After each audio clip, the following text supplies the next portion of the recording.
반갑습니다. 2023년 방정환 선생 작고 92주년, 어린이날 제정 101주년, 어린이 해방선언 공표 100주년을 맞이한 제2회 국제 방정환 학술대회 본행사를 시작하겠습니다. 저는 제1부 개막식을 맡은 서울대학교 국어국문학과의 홍승진입니다. 반갑습니다. 먼저 국민의례가 있겠습니다. 청중분들께서는 일어서셔서 단상 앞에 있는 화면에 태극기를 바라봐 주시기 바랍니다. 국기에 대하여 경례.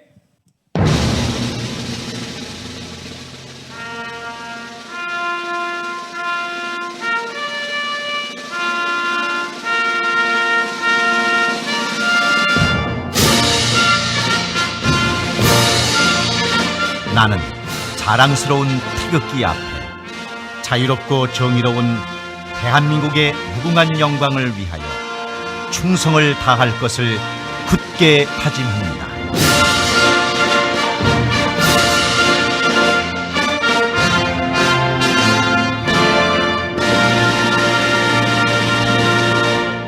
바로 자리에 착석해 주시기 바랍니다. 다음으로 사단법인 방정환 연구소 방정환 교육개발위원장이신 이주영 선생님의 개회사를 듣도록 하겠습니다. 큰 박수로 모셔주시기 바랍니다.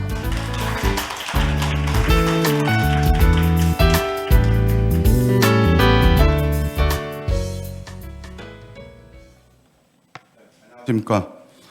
작년 2022년 어린이날 100주년에 이어서 올해 또 2023년 어린이 해방선언 100주년을 맞이하면서 1920년대 우리 어린이 운동에 대한 연구가 좀 더 활발하게 되고 있고 그 뜻이 이렇게 조명되는 것은 정말 기쁜 일입니다. 21세기 우리들이 어린이와 인류 미래를 위해서 무엇을 어떻게 할 것인가에 대한 생각을 새롭게 가져보게 됩니다. 이러한 성과는 최근 몇 년 사이에 김기전, 방정환, 윤석준, 정순철, 이정호를 비롯한 물론 이 이외에도 거의 500여 명이라고 해야 할 수 있는 많은 분들이 계시는데 일단 지금 이분들에 대한 그 운동을 시작하고 일궈냈던 많은 어린 운동가들에 대한 것을 지금 깊이 있게 연구하는 것이 점점 이렇게 확산되는 덕분이라고 생각합니다. 특히 방정환 선생님은 짧은 생애에도 불구하고 어린이 운동에서 언론, 특히 언론 부분, 문학, 교육 외에도 실로 다양한 분야에서 앞장서서 새롭게 도전하고 그 짧은 시간 안에 많은 발자취를 남겼습니다. 그동안 방정환에 대해서는 뭐 여러 가지 연구가 적었지만 그래도 문학 부분에서는 좀 연구가 되어 왔는데 최근에는 이 교육 분야에 대한 관심도가 높아지고 있어서 반갑습니다. 특히 이번 제2회 국제 방정환 학술대회가 작년 22년 7월 규장각에서 바로 옆에 있는 규장각 한국학연구원에서 개최된 최초의 국제 방정환 학술 포럼 1년 후에 올해 그 뜻을 다시 이어서 정성스럽게 펼친 것이어서 참으로 고맙고 기록될 만한 일이라고 할 수 있습니다.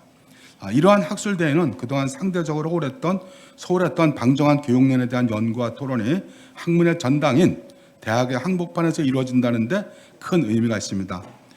1부 주제와 2부 주제 이것을 보면서 우리가 새롭게 접근하는 것이 확실하게 드러나고 있고 이런 어려운 가운데서도 또 멀리 영국 뉴캐슬 대학교에서 기조 강연을 맡아주신 매트 오르빌 그랜비 교수 또 깊이 있는 논문 발표와 토론을 맡아주신 여러 연구자 여러분들 고맙습니다. 어느 때보다 뜨거운 발표 토론의 장을 만들어 주시기 바랍니다. 이번 국제학술대회가 그동안 방정환 교육력 연구에 선구적 역할을 해주신 우리 안경식 전 방정환 연구소 학술위원장님의 그 연구 성과를 더욱 발전시키기를 그런 계기가 될 것을 기대합니다. 특히 시민교육과 교육학 속에 살아있는 방정환이라는 이번 주제가 방정환 교육세상 연구를 한층 발전시켜줄 뜻깊은 노득돌이 되어줄 것이라고 기대합니다. 덧붙여 최근 제가 참여하고 있는 여러 방정환 교육사상 연구계획에서 만든 좋은 소식들도 또 있어서 전해드립니다. 참 반갑게도 올해 3월부터 제가 제안한 그 교육 연구 네트워크라는 한국 교육연구소와 같은 그런 게 있는데 그곳에서 그동안 세계 교육 사상사를 1회 2회 했었어요. 그래서 제가 총회 때 강력히 요구를 했었습니다. 어떻게 세계 교육 사상 사조만 보는가? 우리 한국 현대 교육 사상도 좀 살펴보자고 했더니 총회에서 그게 가결이 돼가지고 제가 11명을 지금 선정을 했어요. 1년 동안 11명 선정했는데 그 중에서 첫 번째 교육 사상가를 우리가 방정환을 선정해서 3월에 발표했습니다. 예.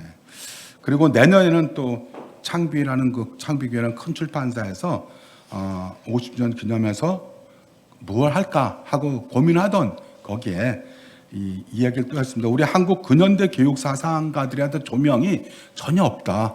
그러니까 한국 근현대 교육 사상, 특히 1860년대 이후에 이분들에 가서 좀 조명할 이런 자료가 필요하면 좋겠다라고 제안을 했었는데 거기가 그대로 받아들여져 가지고 전집이 들어가는데 그 전집에서 방정환이 가장 중요한 전집의 그 핵심으로 들어가게 됐습니다. 이렇게 기쁜 두 가지가 전해지면서 또 오늘 이렇게 학술 대회가 했기 때문에 방정환의 교육이 앞으로 문학 못지않게 좀 더 깊이 있게 연구되고 우리 대한민국은 물론 아시아 나아가 인류의 교육사에서 큰 역할을 해주지 않겠는가 그렇게 생각을 합니다.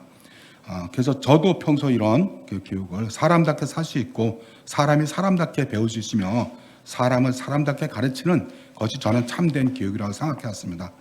우리 방정환 교육론과 그 방법을 연구하는 이유는 오늘날 우리 아이들의 무한 경쟁, 솔직히 좀 슬픈 일입니다만 바로 엊그제도 무한 경쟁 속에서 아이들도 상처받고 교사들도 좀 상처를 심하게 받고 있어요. 그래서 이 아이들과 교사들이 상처받고 이렇게 어려워지면 교사들은 당연히 그 피해가 바로 교사들한테 바로 오는 거죠. 그것이. 그래서 우리 서울에서 한 분이 또 유명을 달리하셔서 오늘도 지금 계속 교사들의 그 아픔이 전해져 오고 있습니다. 저는 이렇게 아이들의 피를 말리는 경쟁 교육에서 조금이라도 해방되어서 방정환이 추구하던 방정환 선생님이 스스로 배우고 서로 도우며 기쁨으로 자라는 그러한 교육. 그래서 정말 사람이 사람답게 성장할 수 있도록 그런 도와주는 사람다운 교육이 이루어지는 데 있어서 정말 그 바탕을 이루어지지 않을까. 방정환 선생님의 교육 사상에 그렇게 생각을 합니다. 그래서 오늘 이 자리를 마련하기 위해서 애쓰신 모든 분들에게 감사합니다. 특히 우리 서울대 국문학 교수님들, 우리 박민호 교수님 와 계시지만 이렇게 홍신 교수님이나 여러 교수님들이 힘을 도와주고 우리 또 공석기 교수님 이렇게 힘써 주셔가지고 이런 자리가 마련됐는데 이렇게 감사드리고 그래서 우리가 어린이 해방 선언 3개항 중에서 첫 번째가 여기 있는 것처럼 윤리적 압박으로부터 해방, 두 번째가 경제적 압박으로부터 해방, 그리고 세 번째는 그러한 윤리적 경제적 압박으로부터 어린이들이 해방되어서 고요히 공부하고 즐거이 놀 수 있는 그런 교육 현장을 만들면 되겠다라는 그런 1920년대 우리 어린이 운동을 했던 분들의 그런 소망처럼 정말 고요히 아이들이 고요히라는 말이 저는 굉장히 이게 무슨 뜻일까? 근데 참 이게 조용히하고는 다르잖아요 지금.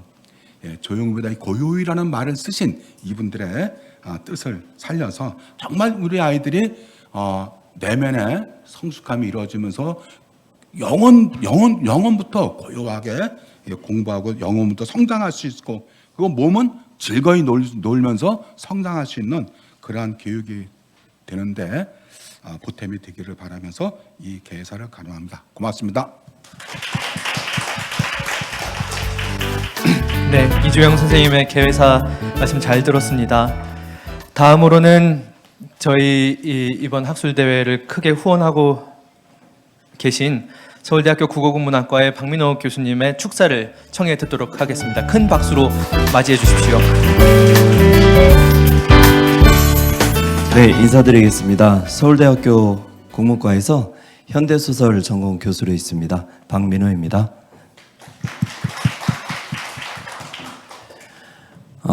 이렇게 국어국문학과에서 서울대학교에 학술대회 경비 지원 신청을 해서 방정환 연구소 또 국문과 그리고 아시아 연구소 이렇게 세 주체가 뜻깊은 학술대회를 가질 수 있게 된 것을 무척 기쁘게 생각하며 또 축하드립니다.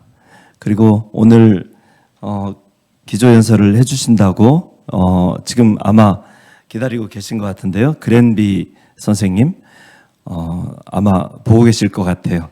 그리고 개회사를 해주신 이주영 선생님, 또 이사장이신 장정희 선생님, 그리고 또 앉아 계신 박상재 선생님, 이렇게 모두들 참 뜻깊은 자리에 오신 것을 반갑고 또 정말 또 다시 한번 기쁘게 생각합니다. 오늘 발표와 토론을 해주실 선생님들께도 감사의 말씀을 드립니다. 저는 서울대학교 국문과 선생이면서 국문과의 작은 연구팀 트랜스시대 한국 어문학 연구의 발신자로서의 한국 어문학 연구와 교육팀이라는 팀을 이끌고 있기도 합니다. 발신자로서의 한국 어문학 연구라는 것인데요. 저는 그 이름 자체가 의미가 있다고 생각을 합니다. 이제는 한국학이 어떤 외국 이론이나 외국의 사상을 단지 수용하는 데 그치지 않고 이제는 우리 한국 문화를 스스로 창조적으로 접합해서 외부의 것이든 이어져 오는 것이든 접합해서 새로운 것들을 창출해내고 그걸 가지고 세계와 대화하는 그런 과정이 필요하다고 생각을 하고 있습니다. 제대로 일은 못하고 있지만 제가 하고 있는 BK21 팀의 주제와 목표가 그런 것이다, 이런 말씀을 드리고 싶고요. 그 외에 제가 이제 하는 일이 많은데요. 이호성 문학재단 이사장이기도 합니다. 춘원연구학회 회장이기도 합니다. 이상문학연구회 회장이기도 했습니다. 그리고 현대문학회 회장이기도 했습니다. 제가 이 자리를 길게 지키지 못하더라도 양해해 주시면 감사하겠다는 말씀 드리고요. 이 주제를 보니까 오늘 방정환 그리고 교육 이렇게 그 정리가 되는 것 같습니다. 저는 어린이가 정말 중요하다고 생각을 하고 또 교육이 중요하다고 생각을 합니다. 지금 이 나라에 필요한 것은 삶의 혁명이요. 그리고 그 삶의 혁명을 이루기 위해서는 교육의 혁명이 필요하다고 생각을 합니다. 지금 한국의 교육은 완전히 찌들어 있고요. 그리고 신분 세습의 도구가 돼 있습니다. 고시도 없어졌고 의학 전문대가 되고 로스쿨이 되고 또 외교안보 연구원에서 뭐 하면 되고 교수 자식이 교수가 되고 하는 식의 신분 세습의 도구가 된 것이 오늘날의 교육이 아니냐. 한국의 정치혁명 필요하고 경제혁명 필요하지만 정말 중요한 것은 교육혁명이다. 교육을 통해서 삶이 변할 수 있도록 하는 것이 중요하다고 저는 믿어 의심치 않습니다. 제가 방씨잖아요. 예, 그 온양 방씨입니다. 그런데 방정환 선생을 제가 충분히 모른다는 게 부끄럽습니다. 앞으로 더 열심히 공부를 해보고자 하는데요. 방정환 선생 보니까 1899년생이더라고요. 이미륵이 1899년생이었습니다. 이미륵이 본명이 이의경이고 해주 사람이고 그리고 3.1운동에 참여했다가 경찰에 쫓겨서 상해로 망명을 했습니다. 어디까진가는 방정환 선생이랑 많이 겹치죠. 상해를 경유해서 독일로 갔었고 그 이미륵은 방정환 선생은 나중에 일본에 가서 철학 공부를 하셨더라고요. 이 세대를 잘 이해하는 것이 정말 한국학의 중요한 주제고 내용이 될 수 있다고 저는 생각을 하고 있습니다. 제가 이광수 연구한다고 말씀드렸나요? 춘원연구학회 회장.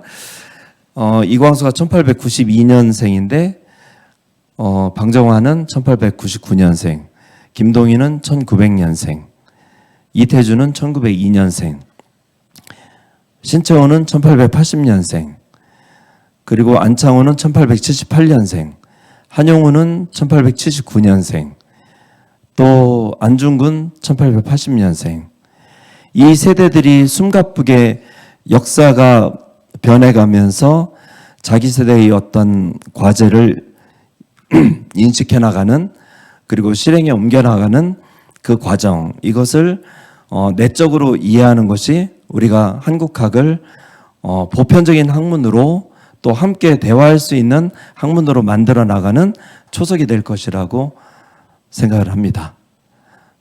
오늘의 그 방정환 학술대회가 국제학술대회인 것을 무척 기쁘게 생각을 합니다. 우리 학문이 그렇게 되어야 한다고 생각을 합니다. 말씀 길어졌죠, 제가? 너무 기쁘게 생각하고 또 여기 이렇게 고생해 주시는 것을 또 감사하게 생각을 합니다. 감사합니다.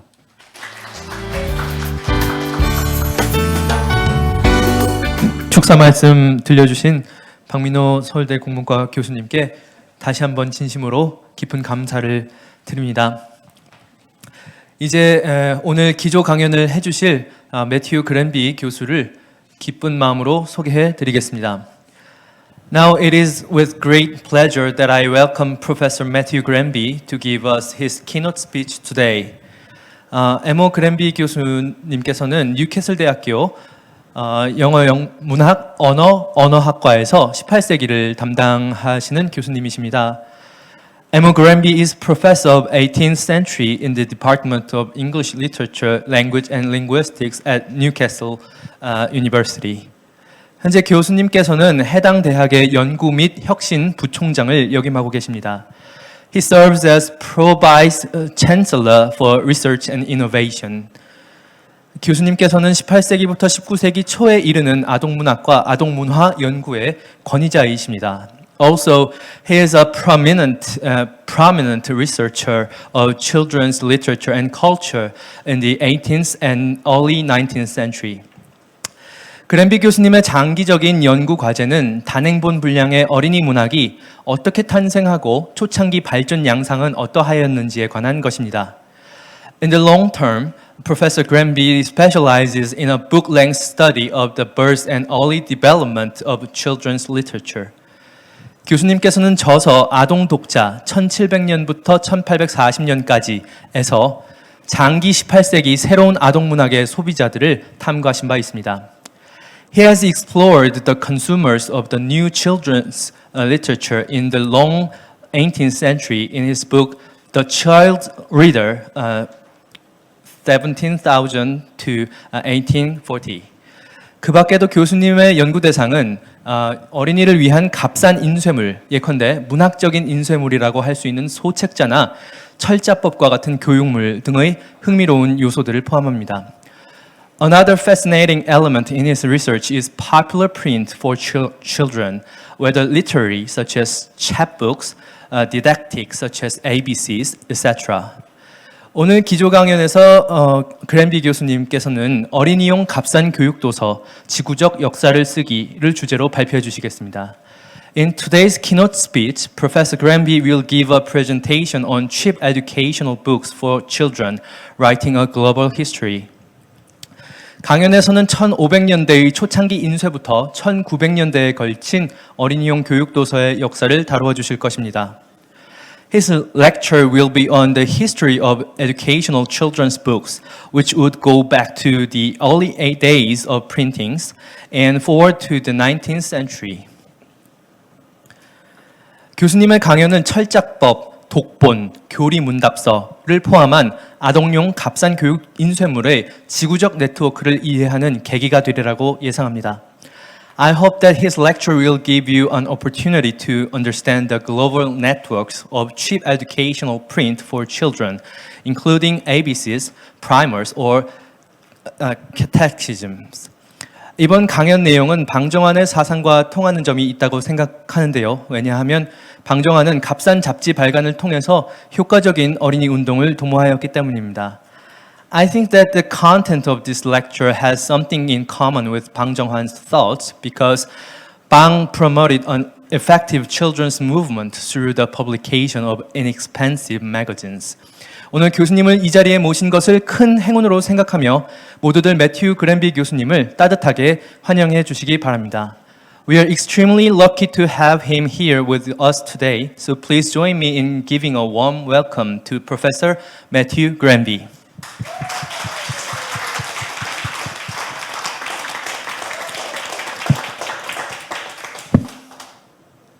Hello. Thank you very much for inviting me to give this lecture. 안녕하세요. 이 it's 자리에 very 초대해 unusual 주셔서 in Canada, 감사합니다. But I'm very honoured to be here. 이 자리에 함께해요. 영광스럽습니다. Should I give the lecture now, or is it a recording? 오늘 강연을 이제 시작하면 될까요? 인사 말씀 한마디 간단하게. Can you say something about today's lecture, or like an introduction, for example? Yes, of course. The lecture is part of a big project which I'm trying to work on over the next few years, which is looking at the way cheap print for children was actually much more important than we have realized in the history of the development of children's books. 이번 값싼 인쇄물에 대한 연구는 앞으로의 향후 연구에 대한 작은 일부분이며 오늘은 그것에 대한 발표를 조금 할 것입니다. When we think of children's books, we think of novels and we think of picture books and we think of poetry and imaginative literature. But the thing which was published more than anything else was educational books, which were short and cheap and people threw away. Things like ABCs or primers or catechisms. And scholars have neglected to look at this, but actually I think it's fundamental for understanding how children's literature developed. 보통 아동책이라고 이야기할 때는 시나 이야기, 그림, 모음집 등을 생각하는데 사실은 알파벳, 읽기 교재, 입문서 또는 교리 문답서와 같은 책들이 더 많았으며 이는 아동 문학을 이해하는 데 아주 근본적인 부분입니다. And what I have found out while doing this research is that these books didn't exist just in one place, one nation, but actually there was a whole global network of this cheap children's print.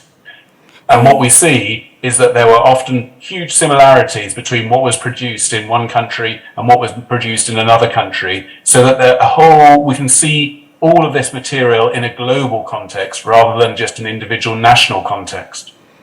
이런 종류의 책이 흥미로운 점은 한 국가에만 국한되지 않았다는 점이며 비슷한 책들이 세계 전역에 존재한다는 점입니다. And what I've been particularly pleased about with this lecture and the invitation to give this lecture is an opportunity to see how Korea fits into this larger global pattern.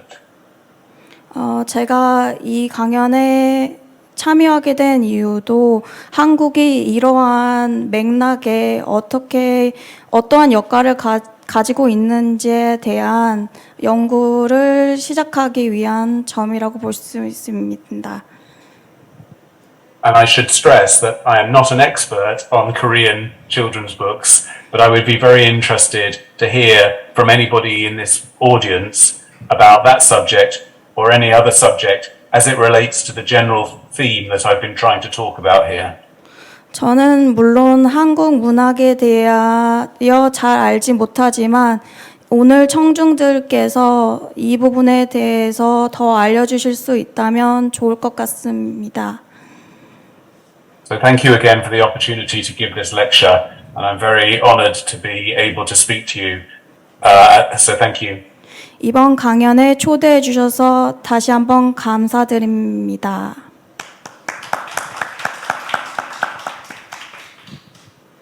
네, 그러면은 본격적으로 매튜 그랜비 교수님의 강연을 듣도록 하겠습니다. 먼저 방정환 연구소의 2023년 학예 학술대회에 초대해 주셔서 감사하다는 말씀을 드립니다. 2023년은 방정환 선생님이 주창한 대한민국 최초의 어린이날이자 어린이 해방 선언이 발표된 지 100주년이 되는 해라고 알고 있습니다. 이 선언은 세계에서 가장 먼저 발표된 아동 권리 선언 중 하나로 아동은 인격체로서 존중받아야 하고 아동은 노동시장에 강제적으로 진입해서는 안 되며 아동은 자유롭게 놀고 배울 수 있어야 한다는 세 가지 주장을 담고 있습니다. 오늘은 이 중 마지막 사항인 아동의 학습에 대해 집중적으로 살펴보고자 합니다. 하지만 제 이야기는 1924년보다 훨씬 더 거슬러 올라갑니다. 저는 아동 문학의 기원에 관한 연구를 해왔습니다. 지금까지는 제 조국인 영국에서의 역사에 집중해 왔습니다. 영국에서 아동 문학의 시작은 보통 18세기 중반, 특히 1750년 전후로 거슬러 올라갑니다. 이 시기는 출판사들이 어린이를 즐겁게 하기 위해 특별히 고안된 책을 제작하기 시작한 시기입니다.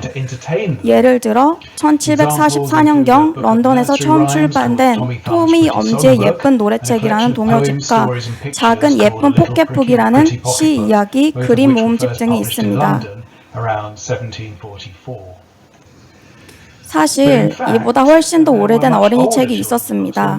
초기의 어린이용 책들은 아이들을 즐겁게 하기 위해 고안된 것이 아니었습니다. 그림도, 시도, 이야기도 없는 경우가 많았습니다.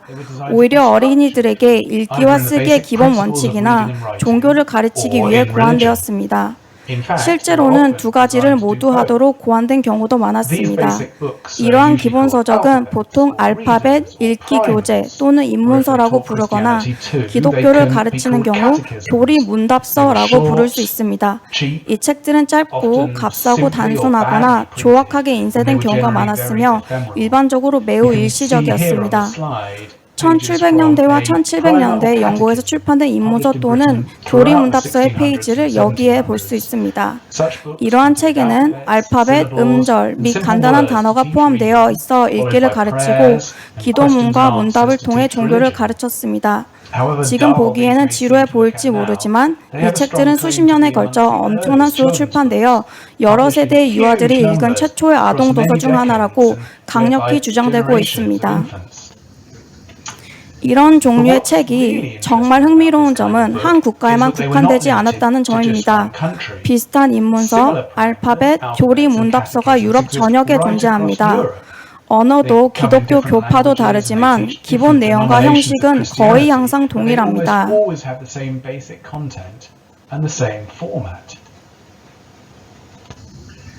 사실 저는 1500년에서 1900년 사이에 이탈리아에서 그린란드에 이르기까지 유럽 전역에서 제작된 교리 문답 입문서를 조사하여 읽기 배우기, 종교 배우기라는 새 책을 공동 편찬했습니다.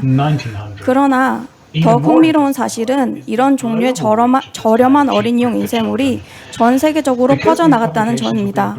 당시 해외 식민 지배를 하던 국가들이 이러한 출판물을 제작했고 선교사들이 하나님의 말씀을 전파하여 기독교를 확장하려는 시도가 증가하면서 그 수단으로 인쇄물을 사용했기 때문에 이 교리 문답 입문서는 전 세계로 수출되었습니다.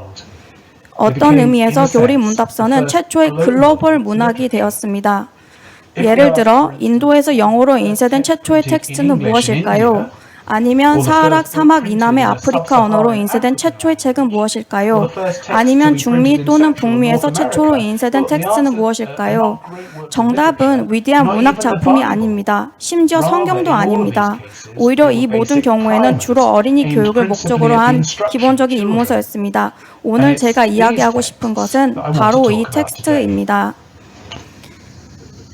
따라서 제가 진행하고자 하는 네 가지 주장은 다음과 같습니다.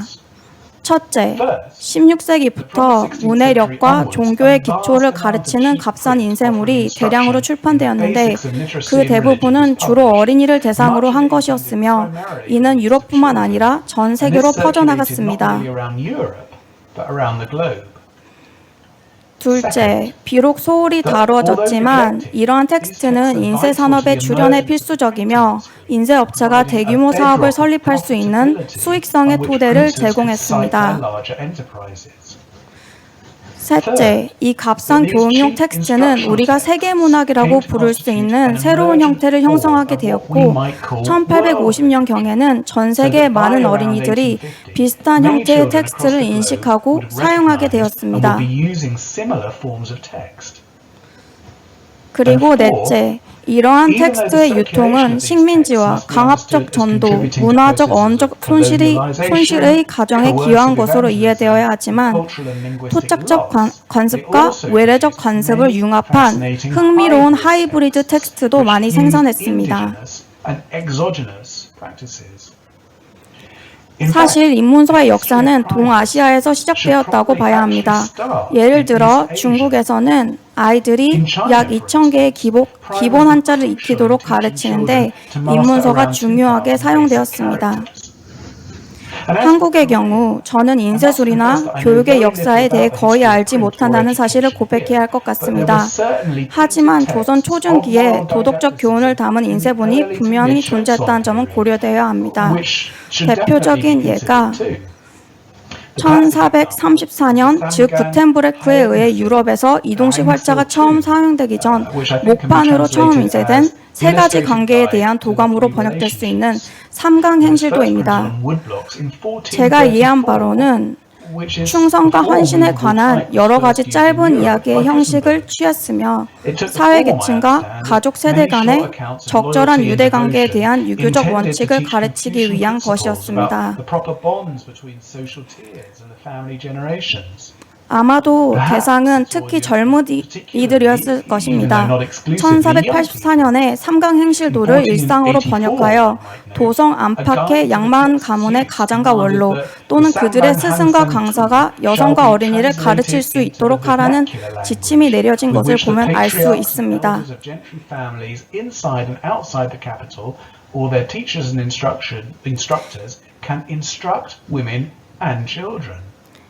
이 책은 당시 전통적인 의미의 언어나 종교 입문서는 아니었지만 교육 현장에서 사용하기 위한 것으로 보이며 본문은 고전 한문으로 여백에는 새로 창제된 한글로 해설을 달아 전문 교사가 구두로 설명할 때 기초 자료로 사용하도록 오용균 선생님에 의하면 유도한 것으로 보입니다.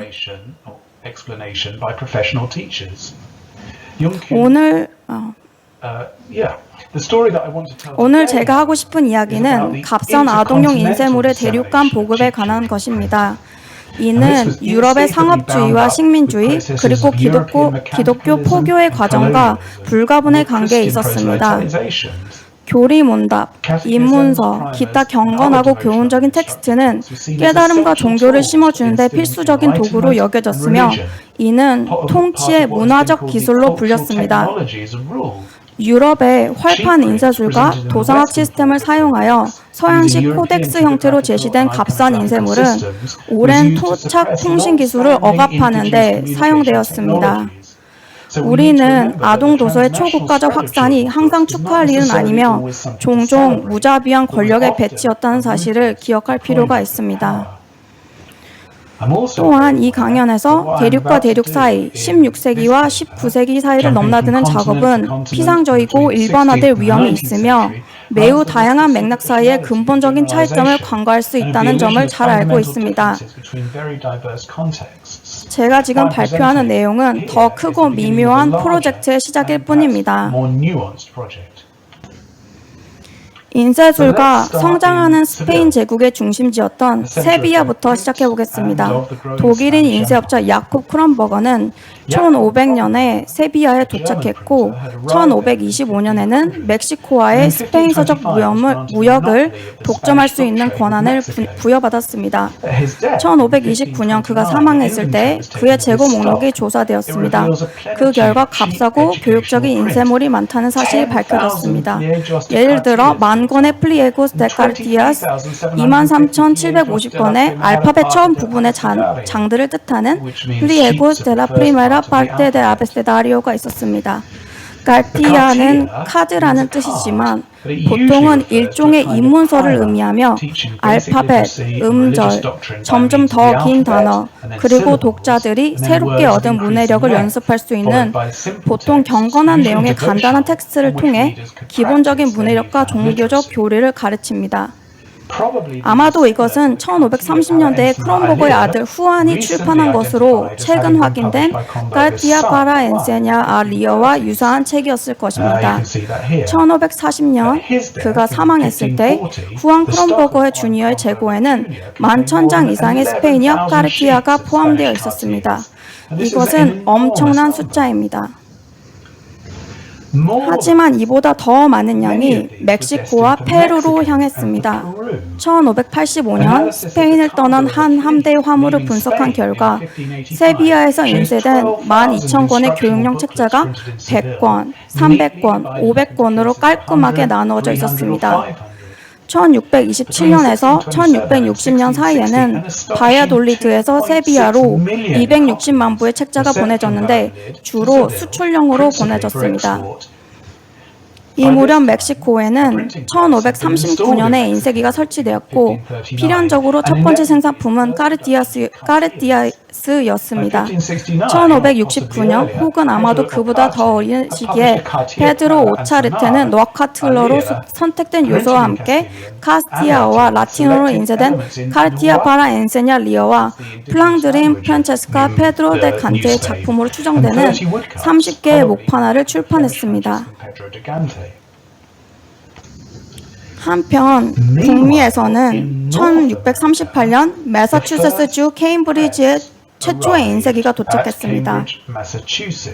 인쇄기의 첫 1년을 제품은 구성하는 영강, 브로드사이드, 법률문서, 시편 중에는 현재는 소실된 1644년 철자법 책이 있었습니다. 그 외에도 존 엘리엇의 작은 알곤키너로 된 인디언 입문서 또는 인디언 젊은이들을 하나님에 대한 바른 지식과 성경에 대한 지식과 읽을 수 있는 능력으로 훈련시키는 방법과 같은 유사한 책들이 많이 나왔습니다. 이 책들은 거의 항상 익명의 아메리카 원주민 인쇄업자, 중개자, 언어학자, 즉 마가렛 스세즈가 명명한 문화 중개인들과의 긴밀한 협력의 산물이었습니다. 다음 세기 동안 이 책들은 아메리카 원주민 공동체로 가져가져서 독서와 종교를 가르치는 데 사용되었습니다. 예를 들어 사뮤엘 오컴이라는 선교사는 인쇄된 교리 문답서와 입문서를 사용하여 몬타우켓 인디언들 사이에서 활동한 내용을 상세히 기록으로 남겼습니다. 1761년 영수증에는 그가 인디언을 위한 입문서 2묶음을 구입한 내용이 기록되어 있습니다. 그의 처남인 몬타우크 인디언 데이비드 파울러는 그가 모호크 나라로 가지고 가서 그곳에서 학교를 다니는 소년들에게 나눠주기 위해 이 책 목록을 남겼는데 여기에는 미국에서 인쇄된 책뿐만 아니라 1760년까지 미국에서 출판되지 않은 토마스 디어워스의 학교 선생님의 조수나 자일스 커스의 스코틀랜드의 고원과 섬에 있는 어린이들을 위해 만들어진 새로운 철자법과 같은 아직 수입되지 않은 책들도 포함되어 있었습니다. 또 다른 예로 영국 강사 또는 어린이를 위한 첫 책은 1763년 런던에서 특히 버지니아와 사우스캐롤라이나의 가난한 흑인들과 해외 사람들을 위해 출판된 영어에 대한 평이하고 쉬운 안내서였습니다. 이러한 제목은 런던, 스코틀랜드의 인버네스, 북미의 뉴 잉글랜드, 버지니아, 사우스캐롤라이나를 연결하는 파울로의 짧은 목록과 함께 값싼 어린이 교육용 인쇄물에 의해 그리고 이를 위해 만들어진 네트워크의 범위를 보여주며 흑인 노예, 몬탁 인디언, 스코틀랜드 고원과 섬의 자선 학교 학생들 그리고 아마도 영국 강사의 표지에 묘사된 우아한 영어 학교에서도 동일한 수업이 배포되도록 의도되었다는 것을 보여줍니다.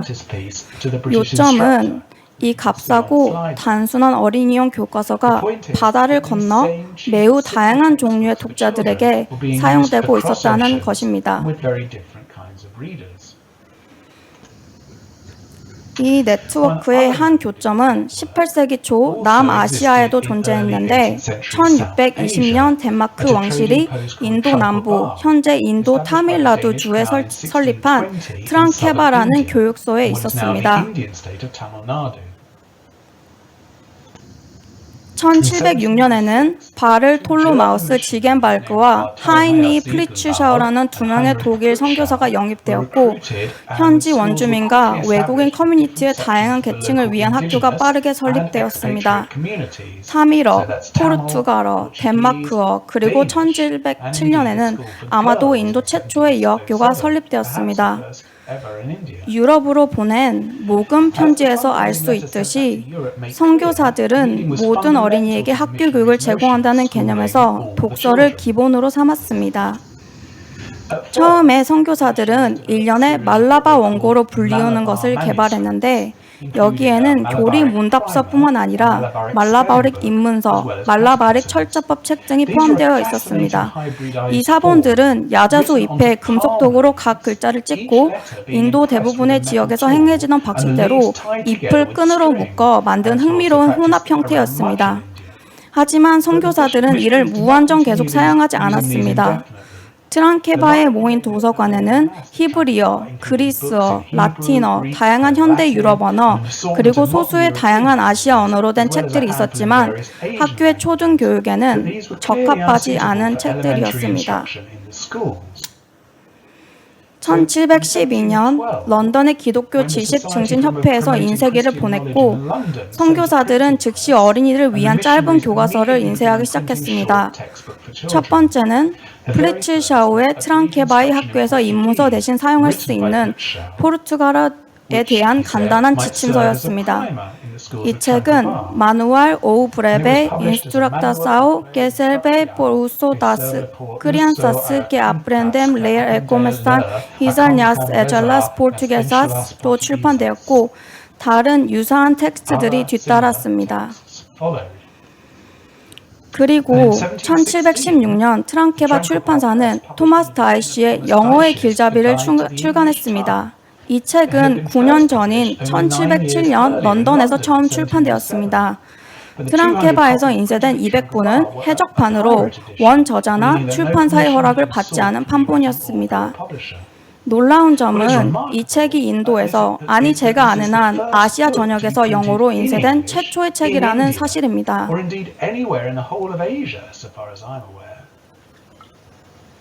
식민주의자들과 선교소 인쇄업자들이 책의 효과를 높이기 위해 사용한 전략은 매우 흥미롭습니다. 일반적으로 이러한 전략은 일종의 혼종화 형태를 취합니다. 탈식민주의가 이론가 호미 바바에 따르면 혼종성은 일방적으로 2개 이상의 문화가 만나는 접점에서 우연적 또는 의도적으로 발생하며 일종의 문화적 교류를 통해 그 요소들을 융합하는 것으로 간주됩니다. 가장 직접적인 유형은 선교사 텍스트를 현지 언어로 번역하거나 때로는 현지 문자로 번역하는 것입니다. 예를 들어 1578년 콜람에서 타밀 문자로 부분적으로 인쇄된 기독교 교리서나 1594년 3년 현재 필리핀에 있는 마닐라에서 스페인어와 타갈로그 그 문자로 인쇄된 것 같이 일찍부터 번역이 시작되었습니다. 1623년에는 기독교 교리를 가르치기 위한 짧은 텍스트가 남부 아프리카 언어로 인쇄된 최초의 책이 되었습니다. 아프리카의 독립왕국 콩고에서 사용된 키콩고어입니다. 그러나 더 미묘한 형태의 혼성화도 시도되었습니다. 현재 멕시코 중부의 아즈텍 멕시코 민족의 나우아틀어로 부분적으로 인쇄된 페드로 오차르테의 카르티아는 첫 문장과 마지막 문장이 동일한 경향이 있는데 이는 나우아 구전 전통을 연상시키는 수사적 형식으로서 연상법 장치로 사용되었습니다. 뉴잉글랜드에서는 다니엘 클로스의 모호크 어린이를 위한 입문서가 영어와 모호크어로 인쇄되었습니다. 이 책은 인디언의 말하기 패턴을 포착하기 위해 완전히 새로운 맞춤법 방식을 고안했습니다.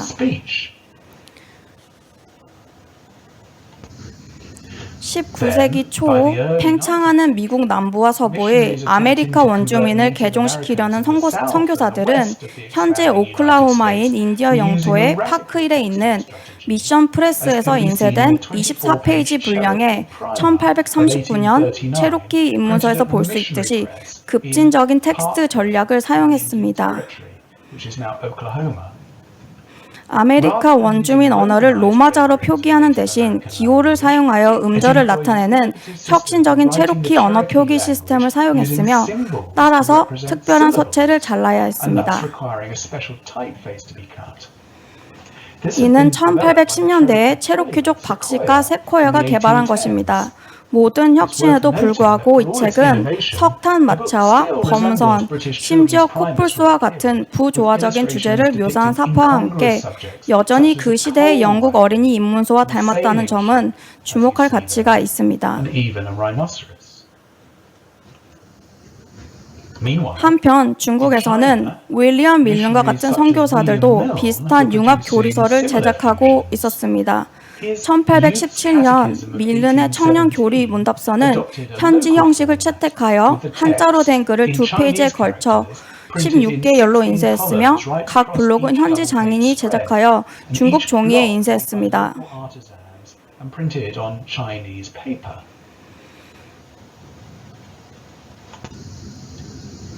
슬라이드에 표시된 1850년경의 특이한 실험에서 볼 수 있듯이 한자를 음역하려는 시도도 나중에 이루어졌습니다. 저장성 닝보의 방언을 로마자 문자와 음절로 변환한 다음 짧은 이야기 세트에 사용했습니다. Into Romanized letters. 사자와 낙타, 역마차, 증기 기관차 등 수입된 것으로 추정되는 다양한 목판화가 사파로 그려져 있습니다. Of, for example, a lion and a camel, or a stagecoach and a steam train, as you see there. 다른 문화관의 가교 역할을 하는 값싼 어린이 교훈형 인쇄물의 다른 많은 예를 지적할 수 있습니다. 이러한 텍스트의 제작자들은 세속적이든 종교적이든 혹은 대개 둘 다의 경우에 교육 효과 향상을 위해 두 가지 또는 그 이상의 전통의 특징을 채택했습니다.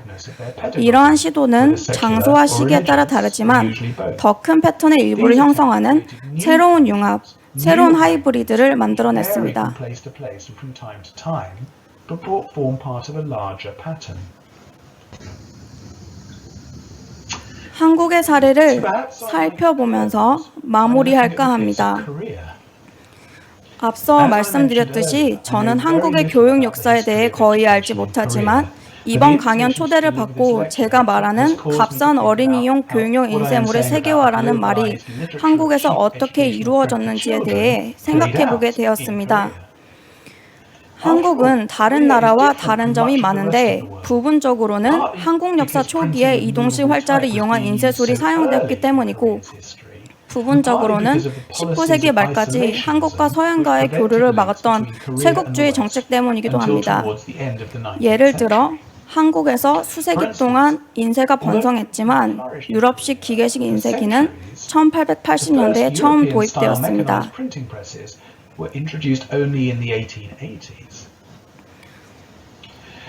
이러한 고립으로 인해 한국에서 별도의 어린이 교문서 전통이 발전할 수 있었다는 주장이 있습니다.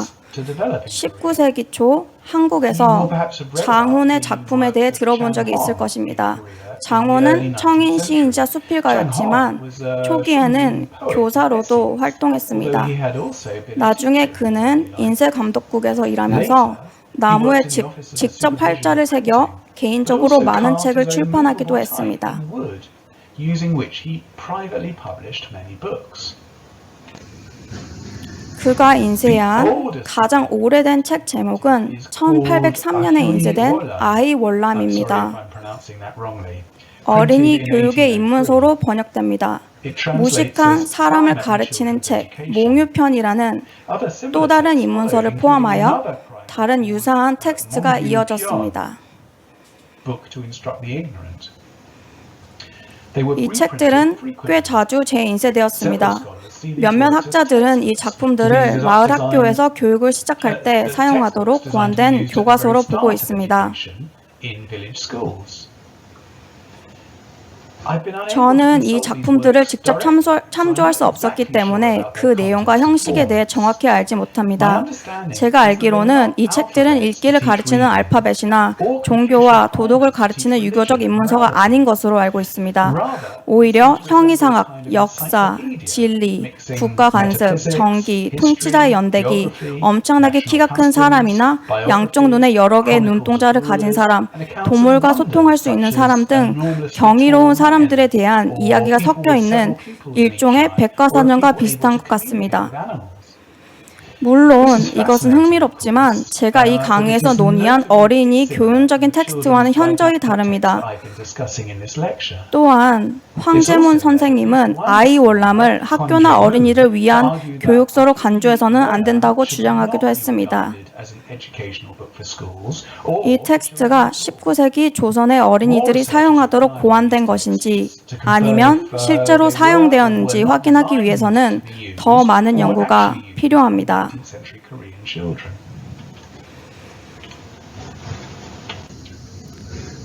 그러나 다른 연구자들은 16세기 한글 문자의 기초를 설명하기 위해 특별히 인쇄된 한국어 인문서의 전통을 확인했습니다.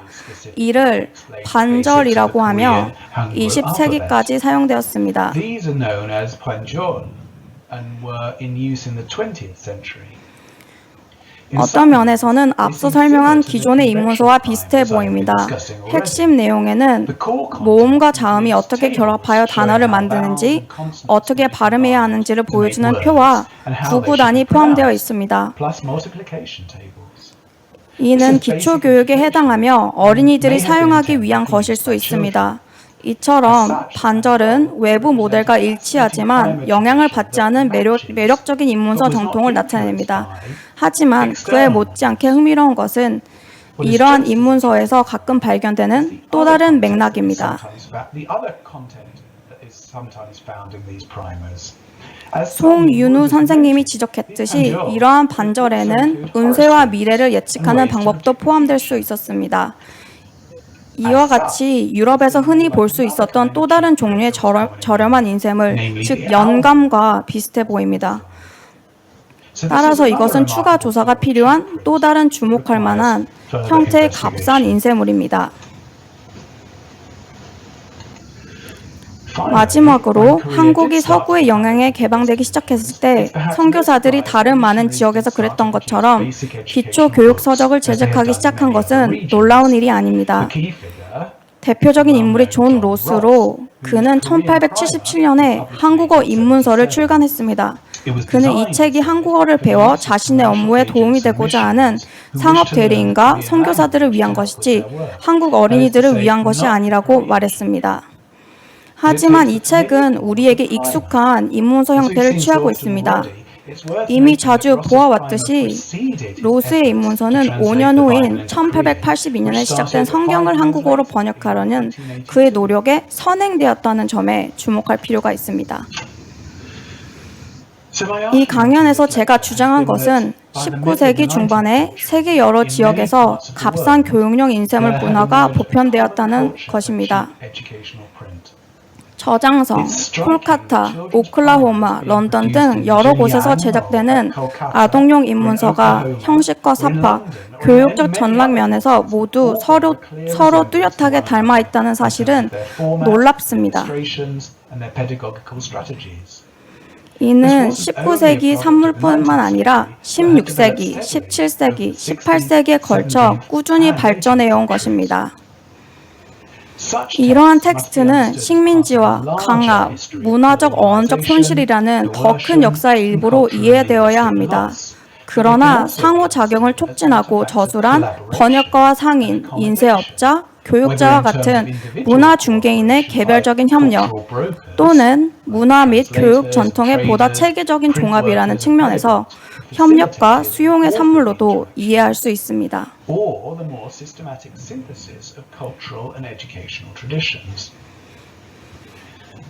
무엇보다도 세비야에서 런던, 멕시코, 보스턴, 인도에 이르기까지 인쇄 산업이 형성되는 곳마다 저렴한 어린이용 교육용 인쇄물이 인쇄 산업의 주축이었음을 인식할 필요가 있습니다.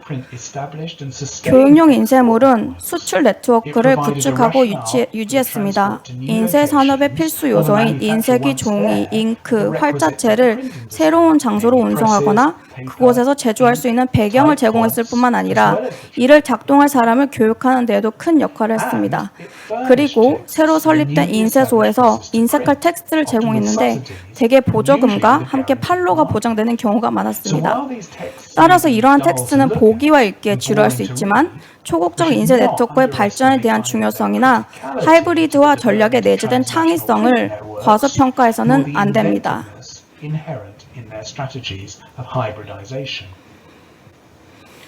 The Korean 인쇄술이 일찍 도입되고 외부 영향으로부터 계속 고립되어 온 한국의 사례는 이 논쟁에 흥미로운 복잡성을 제공합니다.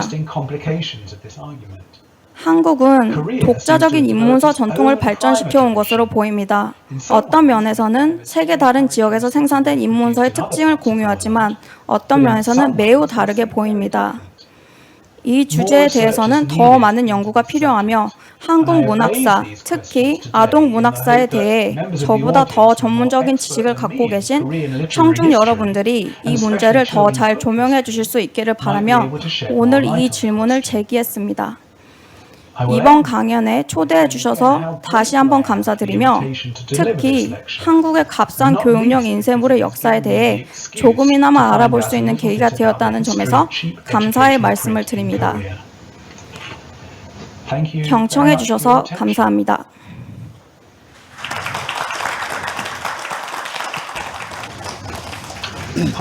네, 이상으로 매튜 그랜비 I 교수님의 want to start by saying thank you for this 기조 강연 어린이용 값싼 교육도서 지구의 역사를 쓰기를 잘 들었습니다. 굉장히 그 시간과 공간을 넓게 넘나드는 연구여서 저희들을 자극하는 면이 있었던 것 같고요. 또 한국에서 어떤 연구가 또 가능한지 그걸 잘 짚어주셨던 것 같습니다. 이상으로 1부 개막식 순서를 마치고요. 2시 30분까지 휴식을 갖고 2부 논문 발표를 시작하도록 하겠습니다. 감사합니다.